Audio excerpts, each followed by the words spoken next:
Olá, tudo bem? Eu sou o professor Paulo Cruz e esse é o canal do Instituto Brasil 200.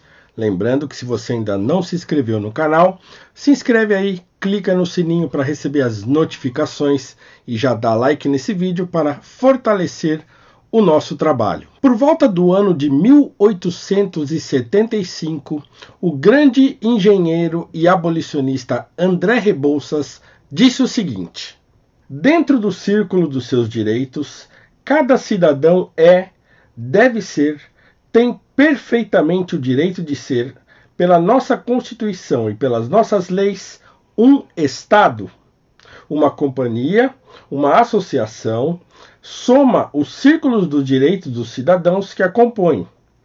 O seu círculo de direito é o círculo máximo, que circunscreve os círculos de todos os seus associados.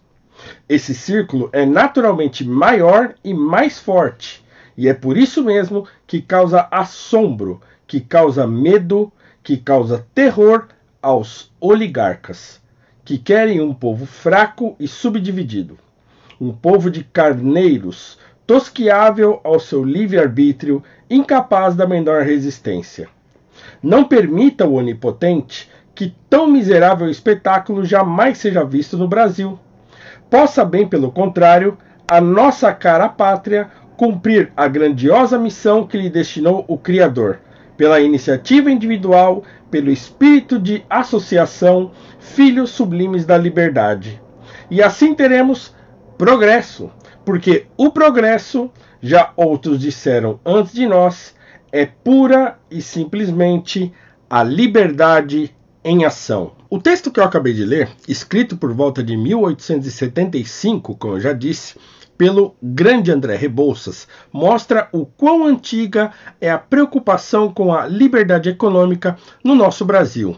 Inclusive, o projeto do Rebouças para o Brasil pós-abolição da escravidão era um projeto liberal, um projeto de liberdade individual, liberdade de associação e liberdade econômica. No entanto, desde a redemocratização do Brasil em 1988, com o fim dos regimes militares e a nova Constituição, nós entramos numa era de social-democracia. E o que é a social-democracia? Nada mais é que um regime democrático na qual o Estado toma para si grande parte da responsabilidade de fazer o país prosperar. Então, o Estado toma para si a responsabilidade de tentar fazer o país enriquecer, prosperar, estimular a economia, o crescimento, etc. e tal. O problema é que a social-democracia tem o seu custo também, certo? Por quê? Porque o cidadão e as empresas pagam os seus impostos e o Estado toma então a responsabilidade de fazer com que esse dinheiro dos impostos se transforme em serviços para a população. Hospital público, escola pública, na melhores rua para andar com os carros. Então, quer dizer, uma série de serviços públicos, então, são de responsabilidade, passam a ser, então, de responsabilidade do Estado. Como nós sabemos, há um grande problema nisso, porque o Estado é um ente burocrático, o Estado não é propriamente um ente técnico. E o que acontece é que grande parte dessa responsabilidade que o Estado tem acaba se convertendo em corrupção, acaba se convertendo em aquele capitalismo de conluio, aquele capitalismo estatal, porque as empresas que passam a prestar serviço para o Estado passam a prestar serviço garantindo aí uma espécie de toma lá da cá, de troca, como nós vimos aí nos grandes casos de corrupção dos quais nós estamos lidando até hoje, com a Lava Jato, então o caso do Petrolão, o caso do Mensalão, então tem todo um esquema que se monta na social-democracia, porque o Estado tem muito poder. Então, a liberdade econômica, já desde o século XIX, então lembrando que o Adam Smith, que é praticamente o pai do conceito de liberdade econômica, ele é do século XVIII, então 1700 e pouco, já no final do século XVIII. No século XIX nós temos o Frederic Bastiat, que é considerado hoje um proto-austríaco, falando da escola austríaca de economia, mas o conceito de liberdade econômica já é bastante antigo e Os primeiros liberais brasileiros, já no século XIX aqui no Brasil, né, os políticos liberais e até aqueles que tiveram contato com essa literatura, com esses pensadores, como o Rebouças teve, sabiam que o melhor caminho para o Brasil era, de fato, a liberdade econômica. Porém, com tantos golpes e tantos desmandos e essa espécie de conluio estatal, o coronelismo, o patrimonialismo, nunca deixaram, então, que o Brasil seguisse por uma via mais liberal. O fato é que, recentemente, no dia 21 de agosto de 2019, foi aprovada no Senado a medida provisória da liberdade econômica. Um marco histórico para a nossa política, um marco histórico para o nosso país, um marco histórico para a liberdade no nosso Brasil. Então, do que se trata a MP da Liberdade Econômica? A MP da Liberdade Econômica nasce na Secretaria de Desburocratização, Gestão e Governo Digital, que é da diretoria do Paulo Webel. Então ele é da equipe do nosso Paulo Guedes, o ministro da Economia, né, o ministro atual da Economia do Brasil, do governo Jair Bolsonaro. Esse projeto da MP de Liberdade Econômica nasce dentro dessa Secretaria de Desburocratização, então é levada até o presidente então encaminhou essa medida provisória para ser discutida numa comissão especial. Então ela chega nessa comissão com 19 artigos, passa a ter 55 e depois dessa comissão, depois de mais de 300 emendas que os deputados fizeram e tal, ela passa a ter então 55 artigos, mas no final das contas ela é aprovada com 20 artigos. Então, essa medida provisória, ela visa desburocratizar o ambiente de negócios brasileiro, visa privilegiar os empreendedores, aqueles que estão começando a empreender, né, e visa também estimular a economia do país. Segundo os cálculos do Ministério da Economia, a medida tem o potencial de criar 3 milhões e 700 mil empregos em 10 anos e trazer 7% de crescimento do PIB no mesmo período. Então, é uma medida ousada e que tem grandes pretensões. Então, quer dizer, 3 milhões e 700 mil empregos em 10 anos é bastante coisa, né? Apesar de nós termos aí 13 milhões de desempregados atualmente no Brasil, mas essa é uma medida que pode nos render muitos frutos ao longo dos anos. Né? Por quê? Porque é uma medida, como eu disse, para desburocratizar, para desengessar o ambiente de negócios brasileiro. Nós temos uma legislação que emperra muito o ambiente de negócios, o Estado intervém muito nos negócios, qualquer pessoa que tenta abrir uma empresa no Brasil tem muita dificuldade de manter essa empresa aberta, porque há inúmeros percalços, né, que atrapalham aquele que quer empreender, né? E eu não estou falando aqui, e também há uma mania no Brasil, quando se fala em empreendedorismo ou em empresa, se pensa em grandes empresas, mas todos os países desenvolvidos, os grandes responsáveis pelo desenvolvimento de um país são os pequenos e médio empreendedores. São esses que são os principais responsáveis por gerar emprego, por fazer a economia girar, né? E por ter um ambiente de negócio que privilegie o pequeno e o médio, aquele que é o empreendedor do bairro, aquele que abre um barzinho, aquele que abre uma lanchonete, que abre uma costureira que tem no bairro, um sapateiro. Então, é esse ambiente de negócio assim do pequeno e médio empresário que é o grande estímulo da economia de qualquer país desenvolvido. O problema é que qualquer pessoa que tenta empreender no Brasil encontra 1001 percalços, 1001 problemas. O Estado cola no pescoço da pessoa já logo no início. Então, quer dizer, o sujeito empreende, ele tenta abrir, sei lá, uma lojinha para vender roupa, e aí ele tem que contratar um funcionário. Então a CLT gruda no pescoço do sujeito, então faz com que ele tenha que fazer 1001 malabarismos econômicos ali, né, de fiscais e coisa e tal, para ele poder manter a empresa aberta.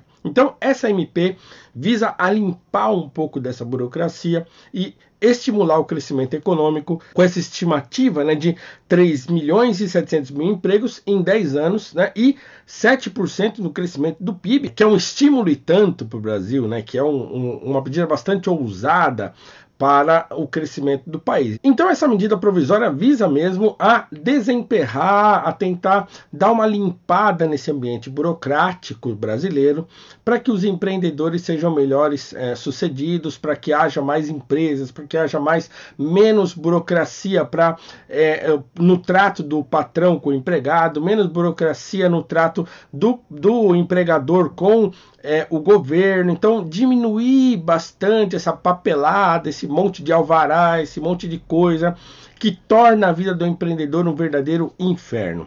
Então, alguns pontos interessantes dessa medida, né? Alguns pontos, ela tem muitos pontos, você pode ler aí na internet a medida inteira, tem vários pontos. Essa coisa de lei brasileira é muito complexa, né? Mas eu queria destacar alguns pontos que eu considero muito importantes, que essa medida provisória da liberdade econômica, que agora já passou na Câmara, já passou no Senado e agora vai para a sanção do presidente da República para entrar em vigor. O que é interessante é que muita gente não tem noção do que é isso. Então, esse vídeo serve para você que não faz muita ideia do que isso seja, né? Mas é para que você saiba que isso é bom para o Brasil, isso é bom para quem quer empreender, é bom para quem é empregado em alguma empresa. Isso vai tratar de tornar as relações mais flexíveis, e isso é muito melhor para nós, não só para quem emprega, mas para quem também é empregado. Então vamos lá. Um dos pontos mais interessantes dessa MP da Liberdade Econômica é que ela retira a exigência de alvará de funcionamento sanitário e ambiental para abertura de atividades consideradas de baixo risco. Então, qualquer pessoa que tente abrir uma empresa ou tente abrir um negócio que seja considerado de baixo risco, por exemplo, uma costureira ou um sapateiro, né, uma loja para vender bolo, né? Então, sei lá, uma empresa que seja de baixo risco, sempre a necessidade de alvará faz com que a coisa se torne burocrática e demorada. Então, às vezes demora meses para um alvará sair, né? 6 meses, 9 meses para se conseguir um alvará.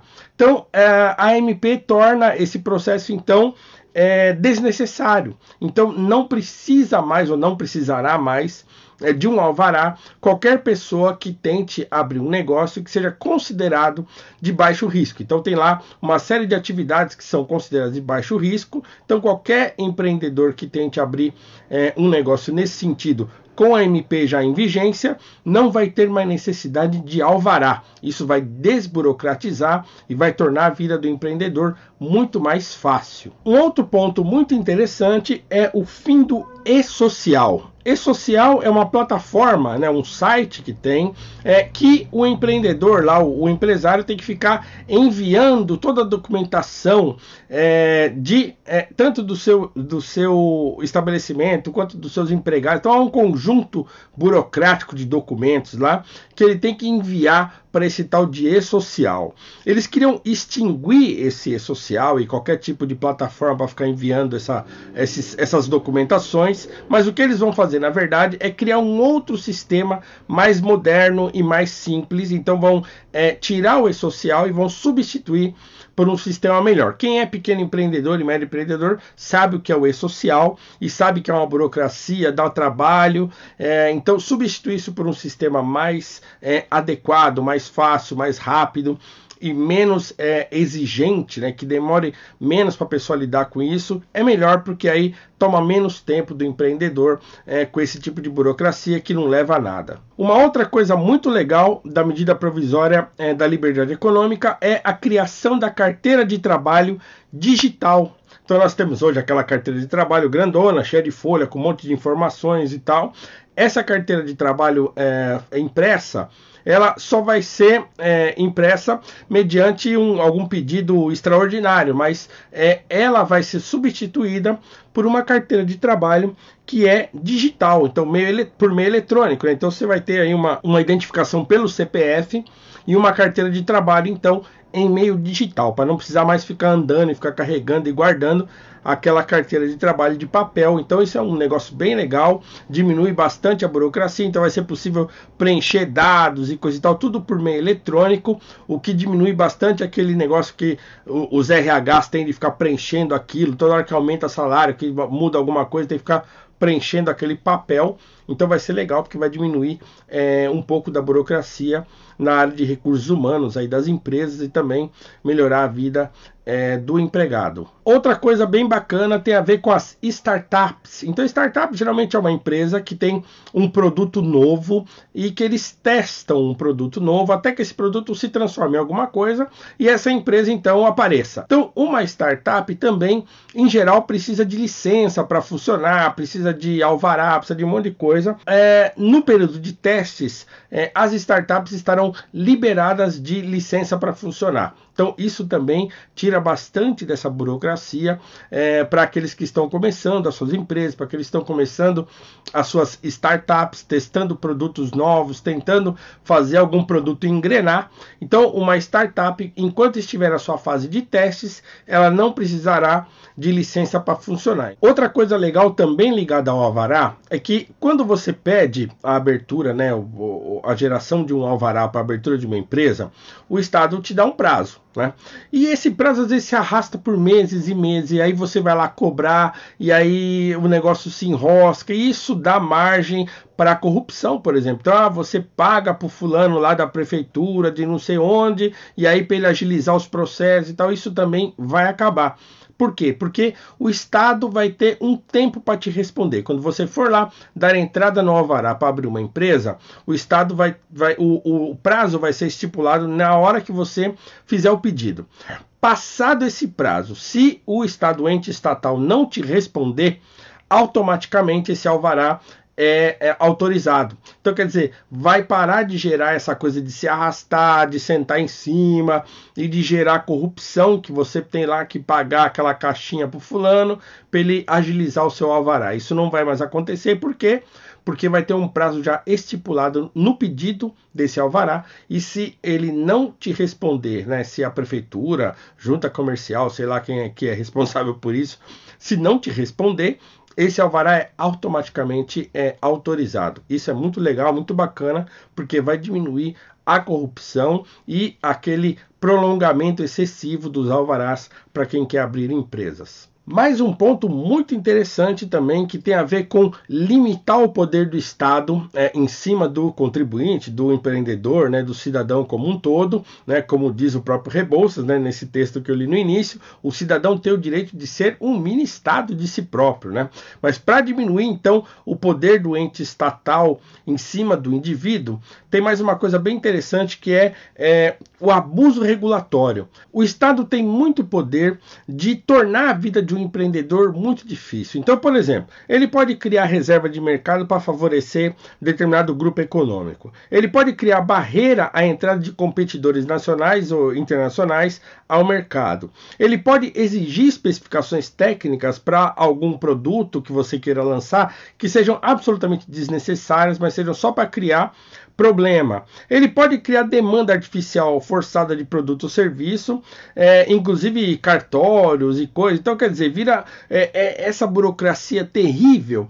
Então, a medida da liberdade econômica cria uma coisa chamada abuso regulatório. Então, sempre que o Estado começar a pesar muito, você vai ter o direito de recorrer a esse abuso regulatório, e aí o Estado terá que rever a sua postura e parar de atrapalhar a sua vida. Então, o abuso regulatório serve para defender o empreendedor dessa fúria que o Estado tem de grudar no cangote do empreendedor, de querer exigir muitas coisas para que você faça a sua empresa funcionar e crescer, criar regulações, criar reservas de mercado, fazer um monte de coisa para dificultar a vida do empreendedor. E também há a reafirmação do direito de livre comércio, né? Então pode ser, por exemplo, um produto que chega novo no mercado, há uma tendência daqueles que já existem, por exemplo, sei lá, vamos pensar aqui no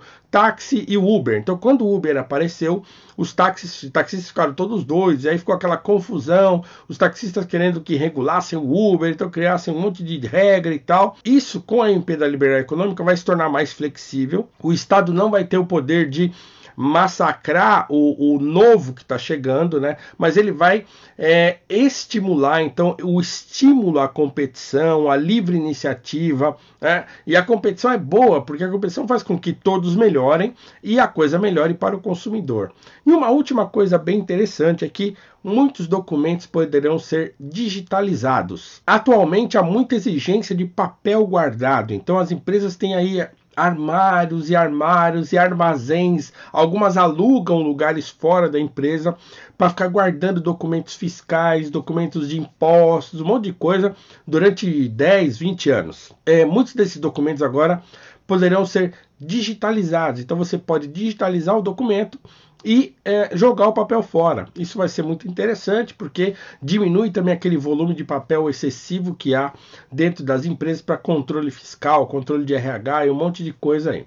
Então, veja bem, há muitas iniciativas interessantes, há outras ainda, mas também não vou falar de todas aqui para esse vídeo não ficar gigantesco, mas você pode procurar isso na internet, dar uma olhada aí do que trata a MP da Liberdade Econômica. Alguns pontos foram retirados, né, porque também houve uma grande discussão lá no Congresso em torno, por exemplo, do trabalho aos domingos. Então eles queriam criar uma certa flexibilização do trabalho aos finais de semana, sobretudo aos domingos. Então houve lá uma grande reclamação e é uma coisa interessante, porque era só permitir que o trabalho aos domingos fosse menos burocratizado, mas houve uma grande grita lá da oposição, principalmente, então isso foi retirado. Havia também algumas coisas relacionadas a caminhoneiros e diminuir a insalubridade de motoboys. Então tinha algumas coisas relacionadas a caminhoneiros e motoboys que também foram retiradas. No entanto, é um marco muito importante para o ambiente de negócios brasileiro, a medida provisória da liberdade econômica. Então, a medida é 881 de 2019. Então, 881 de 2019, você pode procurar na internet, aí vídeos e outros vídeos, né, além desse que você está vendo agora, e textos e também se informar mais. Mas saiba que é um marco muito importante para o Brasil, muito importante para o ambiente de negócios brasileiros, brasileiro, vai melhorar muito a vida de quem quer iniciar a sua empresa, quem quer ter um pequeno negócio, o pequeno e o médio empresário, sobretudo, vão ser bastante, digamos assim, vão ter a sua vida bastante facilitada na hora de abrir o seu negócio e mantê-lo aberto, porque às vezes a pessoa consegue até abrir, mas manter aberto é muito difícil por causa dessa grande interferência estatal que há na vida do empreendedor no Brasil. Então, a medida provisória da liberdade econômica é um marco importantíssimo para o nosso Brasil, é um marco importantíssimo para melhorar a economia, gerar emprego, gerar riqueza e o nosso país, então, quem sabe definitivamente entrar na rota dos países de primeiro mundo. Então é isso, espero que você tenha gostado desse vídeo. Lembrando de novo, dê o like aí se você ainda não deu, inscreva-se no canal e saiba que a MP da Liberdade Econômica é importantíssima, não só para o empreendedor, mas também para aqueles que precisam de um emprego. O ambiente de negócio tende a melhorar muito, a economia tende a melhorar e o Brasil ser o país melhor do que ele é hoje para quem quer empreender e para quem precisa trabalhar. É isso aí, um abraço, fique com Deus e até o próximo vídeo.